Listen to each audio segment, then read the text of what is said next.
Welcome to the Global Sales Mentor Podcast for conversations that drive growth. When you are ready to grow your international sales, join the conversation with your host, Zach Selch. Welcome to today's show. We're going to talk a little bit about translations and how to use them to increase your international sales. I have a guest today, Jill Bishop, who is a friend of mine and comes from my hometown, and we sit on a bunch of different organizational boards and stuff like that together.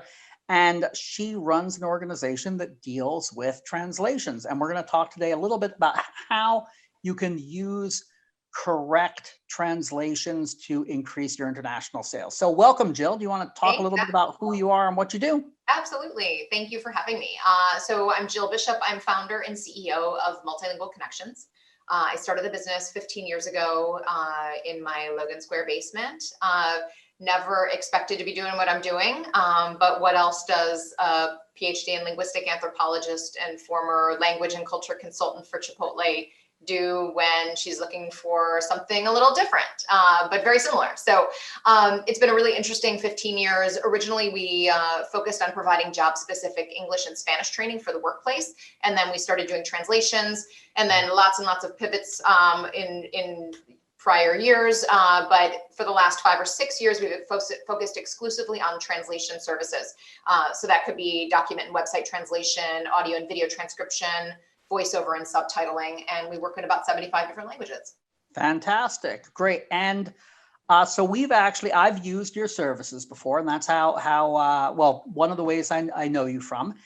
And the type of things that I've used this for sales is that basically we translate marketing material. Sometimes we seldomly we translate letters, but we do that sometimes communications like actual correspondence and contracts and stuff like that. I try to avoid ever translating a contract, but every now and again I'll have to do that. But marketing communications, I do this quite a bit. And, you have a big organization. I'm sure you don't follow everything that I do, but, a couple of weeks ago, I needed something in a Central Asian language. I think Uzbeki or Kyrgyz. I needed something in Kyrgyz and something in Russian, and I need stuff in Spanish and Portuguese on a regular basis.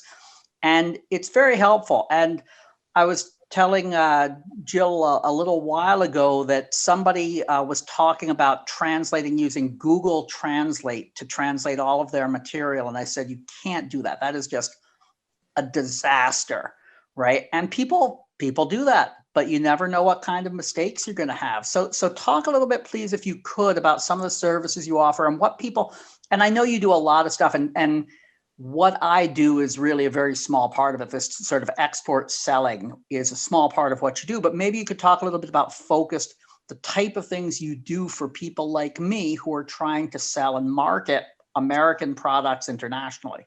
Sure. Well, I'll say this morning, I saw an article about Amazon launching their Swedish website and all of the challenges, all of the mistakes and errors and inappropriate cultural references, the wrong flag, huge mistakes. And you never want to be on the other side of that kind of cringeworthy headline in the news. So we do our best to help make sure that doesn't happen.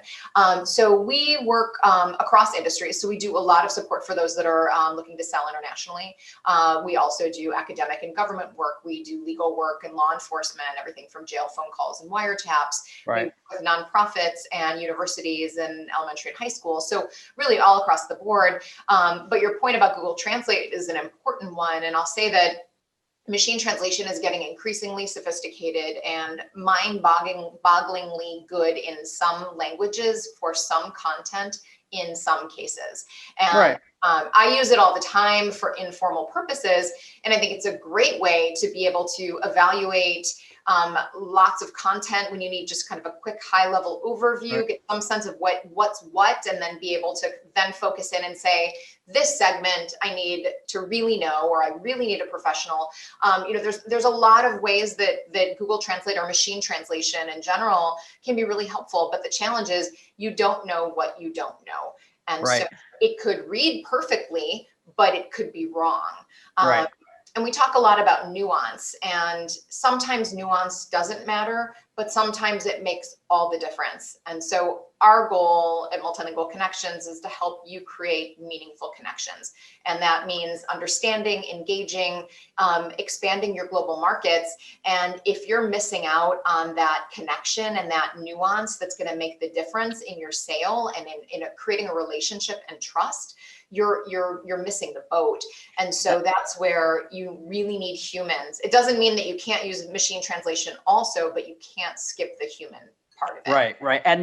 And to your point, like what was this Kyrgyz translation I needed? I had a telephone meeting or a Zoom meeting with somebody in Central Asia, and we were talking, and I had given him some English material. And I had the feeling he wasn't understanding it, but he didn't want to tell me he didn't understand it. His English was okay, but I had the feeling he wasn't getting everything. And I thought I should just, it was 6 pages, something like that, 10 pages.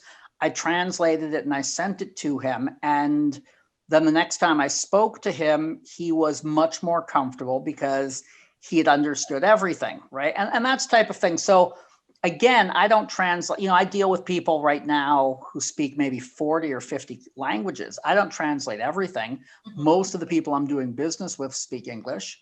But when it's urgent, I'll translate that because I think it's really important. And like you said, it's that whole relationship. Are they understanding the nuances of my marketing material, right? And that can be critical to the sale in the end of the day. And I think what you did makes so much sense. And in terms of translating that document, and we work with people internationally who speak really good English, but it's still as a courtesy or as convenience, or just the fact that people learn better in their own language and they understand more in their own language. And so they may be really fluent English speakers, but still be much more comfortable with reading and writing in their own language. And so if that makes the difference, spending a couple $100 to get something professionally translated, and then know everybody knows exactly what's going on. There's no surprises, no mistranslation, nothing. It seems like money well spent. Oh yeah, and we have a concept in sales, especially in what we call complex sales, where there are a lot of customers involved at the customer organization. You can talk about what you have as a champion or somebody who a mobilizer. There are different terms for it, but basically your person on the inside who may very well be helping you sell your product because you can't be there all the time, right? So that person, very often, you're giving him or her a document or some type of marketing material, and that person is going around and talking to their friends. And if that isn't a clear-cut piece of marketing material, if not everybody understands it, if it's in English and half the people aren't comfortable with English, or even the person who's walking around, your champion, isn't 100% confident of it, you might lose out on the whole benefit of this exercise, right? So that type of thing is really worthwhile translating. Yeah, it's like the broken telephone or operator game we used to play as kids. And you may have spoken to that person, but then when she's relaying it to the next person, and then it just goes on and on and on. And in the end, the original and the end results have nothing to do with each other. Right. So, with everything in sales, you have to weigh the cost benefit. So again, it's sort of funny, like you'll talk to people and they'll be like, well, I'm going to translate everything on my website. We have 75 pages of material. We'll translate everything on the website. And then they come back and they go, holy, that was so expensive. And I want to translate it into 9 languages.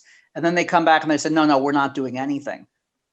But, what you can do, sorry? There's a middle ground. There's a middle ground, and you have to think about the return on investment. So what I've found with websites is if you can translate a couple of pages into a few languages, first of all, you're giving that welcoming feeling to people, right? You're giving your primary messages, but you're not spending $100,000 on translating your website, which could very well happen, Yeah. And in an untested situation, if you're going to do that, translate one language and see how it goes. Right. You don't need to do everything at once unless you know for a fact that that this is what you need and what your audience is explicitly asking for. And you have the people to support it. We, as a translation agency, people ask me all the time, why isn't your website translated into other languages? And we've talked about it for years, but we don't want to translate it and then not have people Update it. team to follow up on the leads. And so we're a small team. And so we have linguists around the world for all the languages for translation, but from a sales and production perspective, we don't. And so we want to be really diligent. And that's actually one of our goals for 2021 is thinking about what languages we do want to translate it into and whether we're going to translate everything or just have a microsite with the key languages. You don't need every blog post you've ever written and all kinds of detailed information, but if it's kind of a showcase yourself and your products. And then if there's a need, certainly translate more. That's right. It all has to be about business, right? Or, from our perspective, it all has to be about business. Is there return on investment for this? Does it make sense the way we're doing it? Mm-hmm. Right. So I am sure like everybody I talk to always has some pretty funny stories about people not quite understanding what it is they do or trying to misuse their services. So you have anything that's come up that's sort of funny about this in terms of, business perspective? I would say that people always, when I say that I own a translation agency, people think that we provide UN interpreters. Right. When I used to talk about being a linguistic anthropologist, I'd get questions about Indiana Jones. There's like people grasp onto the little teeny thing that they know about it and then think that that's everything. But we hear about all kinds of translation goofs that other companies have done, awkward kind of just kind of robotic sounding translations. And granted, we're human and we are human based. We're very technologically savvy and we use a lot of technology in the work that we do, but we are human based and I will not say that we have never made a mistake in our lives. And it happens, but you want to make sure you want to minimize those to the extent that you can. And one of the ways you do that is by having a second set of eyes on anything that you translate and transcribe. And so that role of editor and proofreader is really important. But we do see mistakes all the time of, the client not knowing that actually meant something sexual in that country, or that meant something vulgar, and it makes everybody laugh, and it's a fun little, joke to share. But I always you want to avoid those. Right. I always find it funny with Spanish in that, to some extent, if you're not a Spanish speaker, a lot of times you think, well, there's Spanish, but there's Mexican Spanish all the way down to Argentinian Spanish, and of course, Spanish. Yeah. And you have little different things with the words, and that can cause, so you get somebody who spent, junior year abroad in Guatemala, and they're trying to translate something that's going to be read by somebody in Chile. And there is room for mistakes there, right? Absolutely. I studied abroad in Barcelona my junior year of college, and then I lived in Argentina for a year before grad school. And I actually went to an orthopedic surgeon. I was having knee problems. I was in a hospital gown, and he looked at me and he was staring at my knees, and he said, "Cuando te joden," which in Spain means when do they bother you? Or maybe I was in Spain. I'm trying to think now. No, when do they bother you? In Argentina and in Spain, it's when do they have you? And I was like, what? And it was just such a shocking moment. And I realized immediately, and I felt very vulnerable in my hospital gown. It was just very awkward. But one word that you just don't think about how much how much power one word has. And so when you're doing translations, with Spanish, you want to make sure that you have not just a native speaker of Spanish, but of the region that you're translating into. Right. That can be very, very important. Yeah.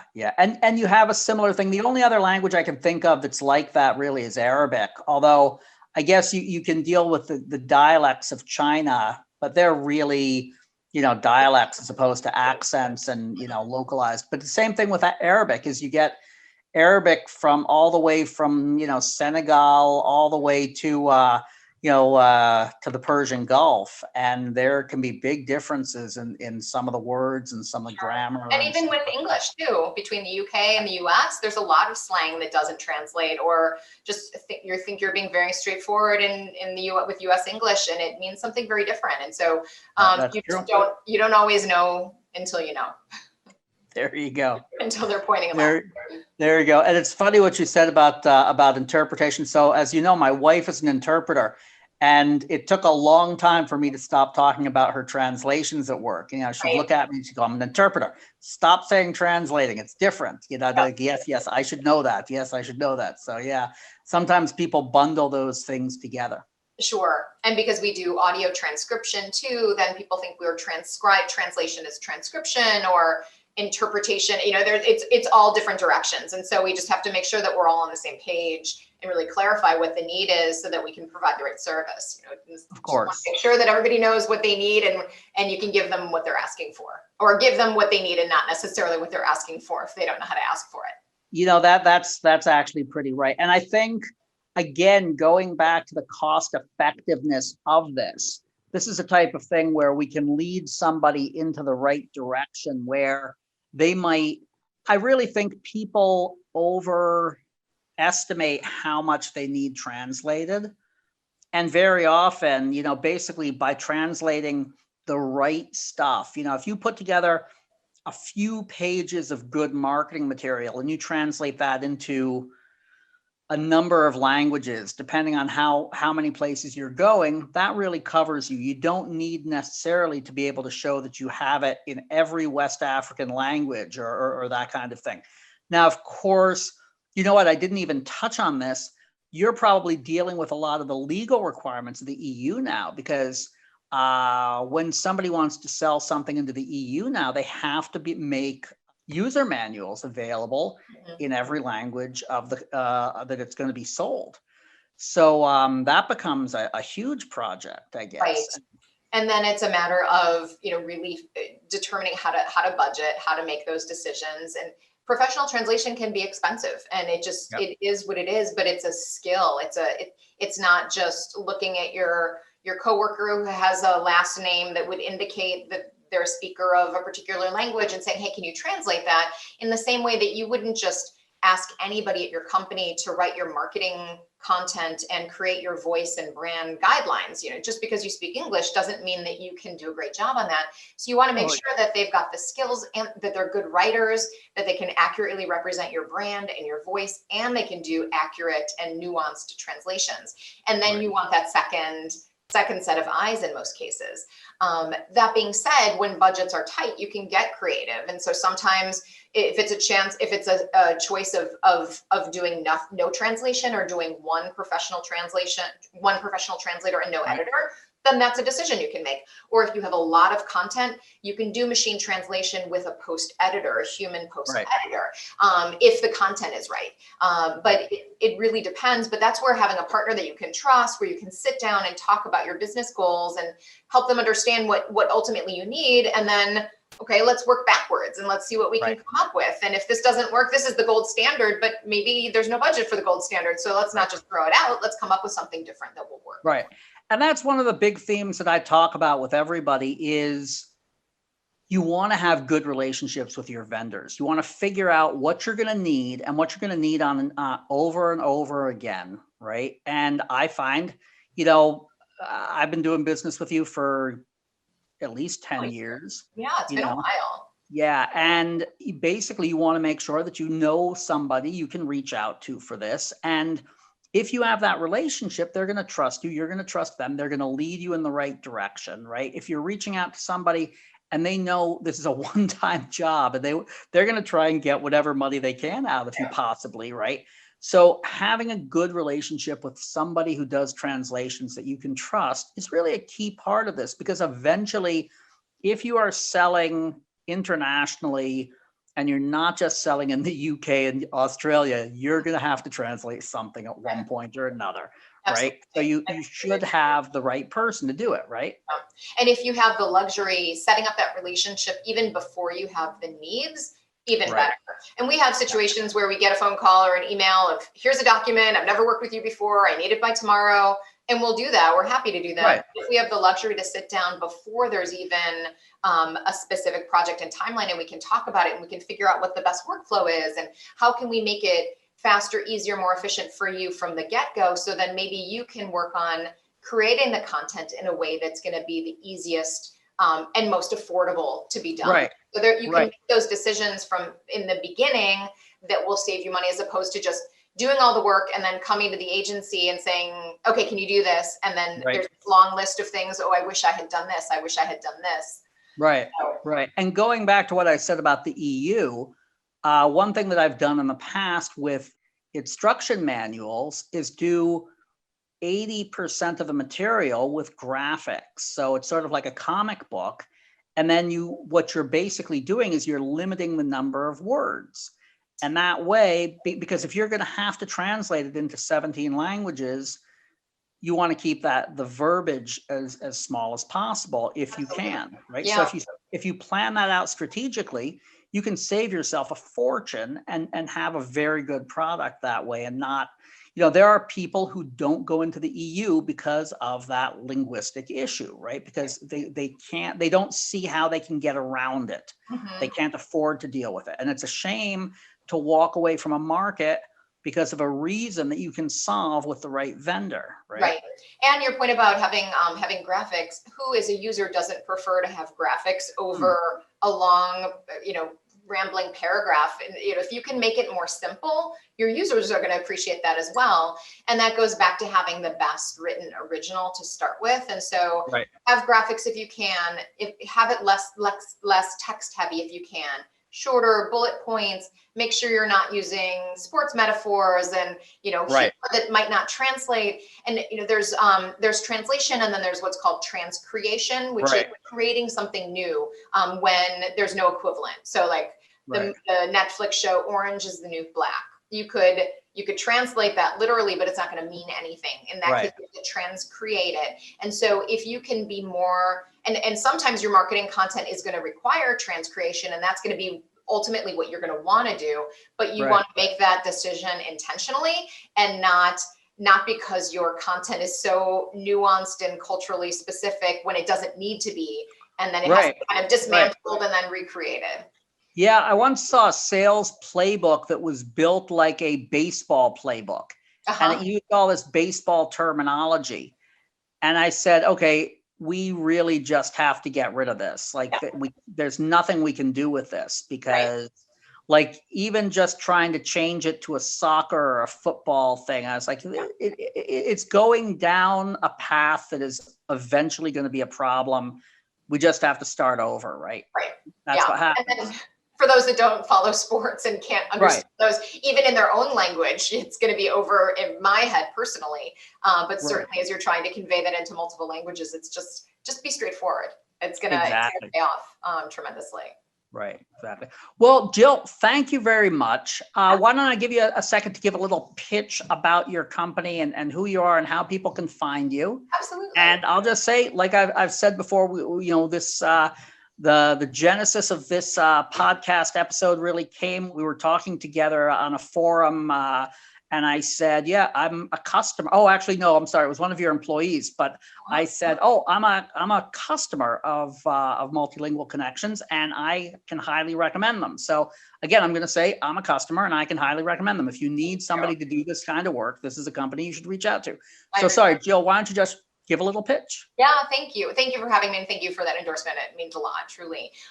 So yeah, Multilingual Connections. We're based in Evanston, Illinois, just north of Chicago. We have about 11 employees here in the Chicago office, at least theoretically, if not in person in reality right now. And then the rest of our team is international, and our linguists are all around the world. We provide document and website translation, audio and video transcription. So we do a lot of work in in-depth interviews and focus groups. We do a lot of or video subtitling and voiceover. So we work in 75 languages, and we really want to create relationships with you and help you create relationships with your end users. So we're happy to help at any point. No project is too small. And we're at multilingualconnections.com. Great. Well, thank you very much. Thank you. So All until right, take care, next Zach. time, enjoy. Yeah, thank you. I appreciate it. Bye-bye.